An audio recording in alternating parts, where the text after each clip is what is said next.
Бишкекте турак үйдөн чыккан өрттөн bir эркек киши каза болду. Бул тууралуу ÖKM'нин басма-сөз кызматынан билдиришти.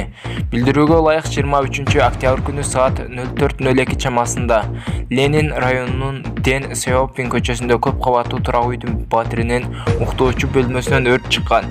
Өрттүн кесепетинен bir эркек киши каза болгон. Учурда аты жөнү такталууда. Өрт түнкү саат 4:52 толугу менен өчүрүлгөн. Өрттүн себеби тамеки тартуудагы этиятсыздык болгон.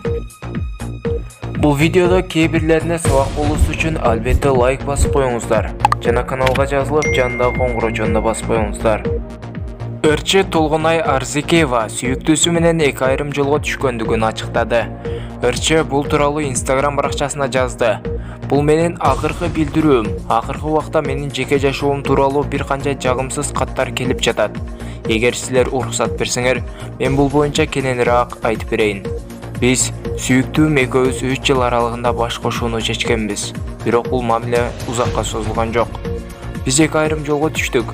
Ким кандай айтып, фантазиясында кандай ойлосо дагы, мунун негизги себеби бири-бирибиздин мүнөзүбүздүн дал келбегендиги болду. Ооба, мыйзамдуу түрдө аялы күйөөсү болуп кол койгонго дагы жетишкенбиз. Тилекке каршы эч кандай майнап чыккан жок. Ал кагаз мага маанилүү эмес. Ошондуктан мындай маанилүү чечимди кабыл алуудан мурда алгач 1000 жолу ойлонуп, өзүңө мен аны канчалык деңгээлде жакшы билем, мен өзүмдү бактылуу сеземби деген суроолорду беришиң керек. Азыркы учурда буга эч ким күнөөлүү эмес. Мен бардык үчүн ага жана анын үй бүлөсүнө ыраазымын. Бул менин бул туурасындагы акыркы билдирүүм деп жазды ал.